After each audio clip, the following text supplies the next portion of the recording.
سرخط مهمترین خبرها: واکنش رئیس ولایت سوخت به کشتارها در کانیبادام.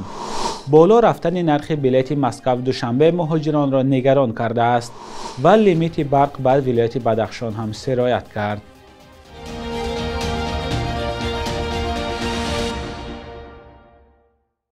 درود بینندگان عزیز، با آخرین خبرهای تاجیکستان و جهان در خدمت شما هستیم. امروز 18 دکبر سال 2024 است. رئیس ولایت سوخت با کشتار چند عائله در شهر کانیبادام واکنش کرده گفته است تفتیش این حادثه ها تحت توجه رهبریت دولت قرار دارند. رجبای احمدزاده رئیس ولایت سوخت 16 دکبر و یک روز پس از کشتار اعضای دو خانواده به شهر کانیبادام رفته با فعالان این شهر واخورده است. دفتر مطبوعات رئیس ولایت سوخت در خبرنامه نوشته است دوام چند روز اخیر در شهر کانیبادام یکچند حادثه کشتار بیرحمانه به قید گرفته شد که جامعه شهروندی را به تشویش انداخته است. به اطلاع این منبع برای پیدا کردن جنایتکاران بهترین مفتشان و کارشناسان از تمام مقامات حفظ حقوق و ترتیبات سرجم آمده برای در مهلت‌های کوتاه‌ترین پیدا نمودن جنایتکاران تلاش دارند. رجبای احمدزاده گفته است روند تفتیشات زیر نظارت رهبریت دولت قرار داشته شهروندان نباید به تهلکه افتند. احمدزاده از ساکنان کانیبادام درخواست کرده است که با مقامات قدرتی همکاری کنند. در خبرنامه رسمی آمده است که در کانیبادام ستاد و نوبتداران اختیاری تشکیل شده در کوچه ها کامراهای نظارتی گذاشته می شود، ولی دفتر مطبوعاتی رئیس ولایت سوخت درباره شماره قربانیان کشتارهای اخیر در کانیبادام و اینکه چرا گناهکاران پیدا نمی شوند چیزی نگفته است. به حساب رادیوی آزادی بعد از ماه مارس امسال دست کم کشتار اعضای 7 خانواده رسانه شد. حادثه اخیر شب 15 دکبر در دهه حصارک شهر کانیبادام 4 کسی دیگر کشته شدند. اینها اعضای دو خانواده بودند. پیش از این سنه 8 دکبر 6 عضو یک خانواده هم در شرایط ناروشن در کانیبادام به هلاکت رسیدند. انگیزه کشتارها ناروشن مانده، عاملان بازداشت نشدند. معلوم نیست که این حادثه ها حلقه های یک زنجیرند یا از هم جدا، دزدی و غارتگری اند یا وحشت انگیزی. دادگاه های تاجیکستان 2 نفر را با اتهام دست داشتن در این کشتارها محکوم کردند. یکی از آنها به حبس ابد و دومی به 20 سال زندان محکوم شد، اما پیوندانشان آنها را بیگناه میگویند. در روزهایی که بیشتر مهاجران تاجیک از روسیه به وطن برمیگردند، نرخ بلیط هواپیما از مسکو به دوشنبه یک بار بالا رفته است. روز 17 دکبر در چند نقطه بلیط فروشی به رادیوی آزادی گفتند نرخ بلیط در خط سیر مسکو دوشنبه تا 4,500 سامانی یا $400 است. این در حالی است که نرخ بلیط هواپیما از دوشنبه به مسکو تا 1600-1700 سامانی است. نماینده یک نقطه بلیط فروشی در دوشنبه تصدیق کرد که سبب گران بودن نرخ بلیط مسکو دوشنبه به بازگشت مهاجران ربط دارد. مهاجران تاجیک در فصل بهار به روسیه می روند و در آخر تیر ماه و اول زمستان به وطن برمیگردند. خط سیر مسکو دوشنبه یک از راههای اساسی سفر مهاجران تاجیک است. شبانه روز در این مسیر تا 7 پرواز عملی می شود. از دوشنبه به یگان شهر دیگری اینقدر پرواز انجام نمی شود. گران بودن نرخ بلیط هواپیما بعضی مهاجران تاجیک را مجبور کرده است که از راههای زمینی از جمله طریق اتوبوس به تاجیکستان برگردند. سفر با نقلیات زمینی تا 3-4 روز طول می‌کشد و مهاجران میگویند که در راهها به خصوص در بیابان‌های قزاقستان عذاب می‌کشند. در ولایت مختار کوهستان بدخشان هم محدودیت انتقال برق یا لیمیت جاری شده است. امریخان رحیموف دیرکتور شرکت پامیر انرژی که مسئول تامین ولایت بدخشان با برق است 3 روز پیش در جلسه رسمی گفته است سبب جاری شدن لیمیت سرد شدن هوا و یخبندی شدید در کوله یشکول است. با گفته دیرکتور پامیر انرژی فعلا تنها شهر خاروق و مرکزهای ناحیه‌ها پر با برق تامین بوده، دهه‌های دیگر با محدودیت برق می‌گیرند. روز 17 دکبر در شرکت پامیر انرژی به رادیوی آزادی گفتند ساعت‌های عمیق قطع برق فعلا معلوم نیست. ولایت مختار کوهستان بدخشان یگانه منطقه تاجیکستان بود که تا امسال در آنجا محدودیت یا لیمیت برق نبود. به فرق از دیگر منطقه‌های تاجیکستان، بدخشان نه از سوی شرکت برق تاجیک بلکه از طرف شرکت پامیر انرژی با برق تامین می شود.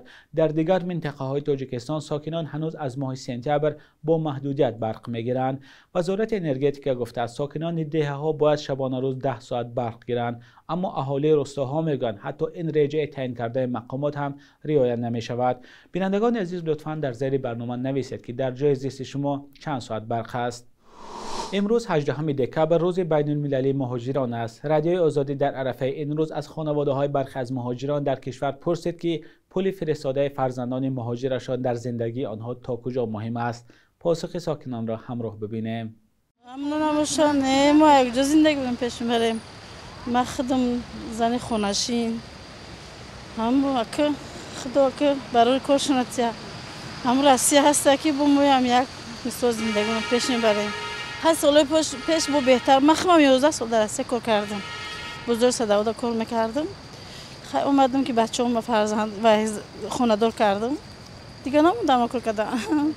گفتم چجور شین نکنم خودم شما دیگه میکنیم. بازی خونشینم. از که جو پیش بردم میتونیم نمیشه البته.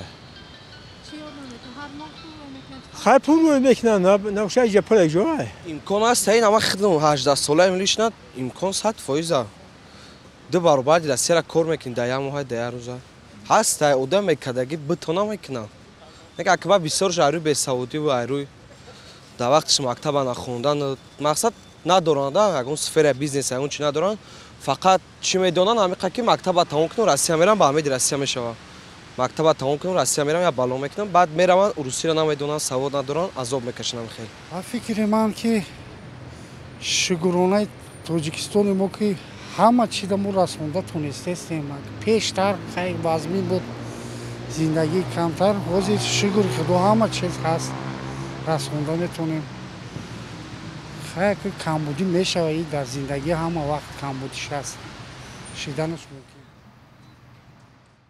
بینندگان عزیز شما با مهاجران چه گفتنی دارید؟ لطفاً در زیر برنامه به ما نویسید.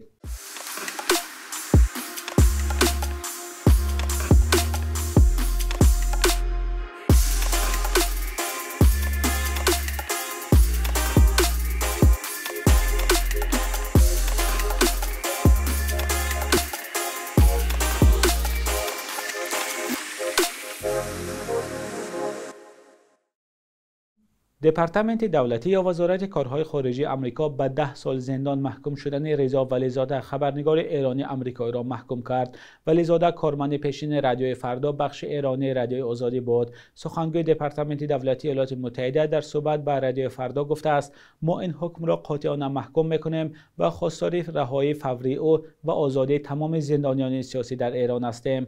نماینده دپارتمنت آمریکا همچنین گفته است حکومت ایران با استفاده از تهدید، بازداشت، اعتراف‌های مجبوری و استفاده خشونت تلاش کرده است آزادی مطبوعات را سرکوب کند.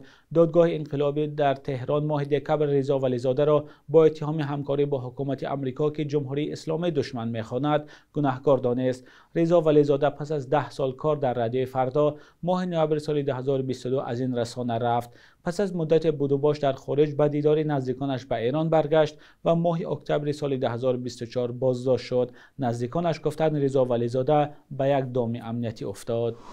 بخش یک روز تاریخ است که مهمترین تحولات تاریخی در روز 18 دکبر را فرا می‌گیرد.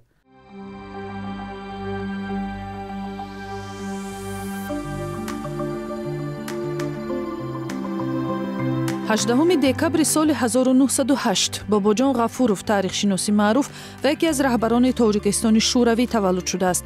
مهمترین میراث علمی غفورov که همگی 68 سال عمر دید کتاب مشهور تاجیکان بود که از اولین تحقیقات مفصل و فراگیر درباره تاریخ ملی مردم تاجیک دانسته می شود. منقدان دو جلده تاجیکان را برای جای ناگزیر به ایدئولوژی شوروی مطابق شدن برخی شرح و توضیحاتش تنقید می کنند. سالهای استقلالیت حکومت باباجان غفورov را قهرمانی ملی عنوان و کتاب او را به هر خانواده تاجیکستان تقدیم کرد. 18 دکبر سال 1923 نظام نورجانов هنرشناسی معروف تاجیک در شهر بخارا تولد شده است. نورجانov 94 سال عمر دید و یکی از دانشمندان سرشناس هنر ملی تئاتر، اپرا و بالت، رقص و موسیقی تاجیک بود. مؤلف تحقیقاتی با نام عالم بیکنار رقص تاجیک، تئاتر سنتی تاجیکان و دیگر کتاب‌ها بوده. شاگردانش به بهترین عالمان این رشته تبدیل یافتند و کار او را ادامه دادند. 18 دکبر را سازمان ملل متحد روز بین المللی مهاجران اعلان کرده است تا که توجه جامعه جهانی به این قشر جامعه بالا برده شود. جنگ و خشونت، تعقیب‌های سیاسی، نابسامانی‌های اقتصادی و طبیعی باعث به کشوری بیگانه رو آوردن مردم می شود. مهاجران قشر آسیب پذیر، بی حمایه و این زمان هوسمند بیشتر برای کار و زندگی بهتر به حساب می روند که در صورت توجه درست می توانند به رشد کشور مساعدت کنند. بیش از 1 میلیون شهروند تاجیکستان در خارج اساساً روسیه مهاجر کاری می باشند. صبح امروز در بانک تجارتی تاجیکستان 1000 روبل روسی تا 108 سومانی ارزش دارد. 100 دلار آمریکایی باشد به 1085 سومانی برابر است. قرب رسمی بانک ملی تاجیکستان برای امروز چنین تعیین شده است.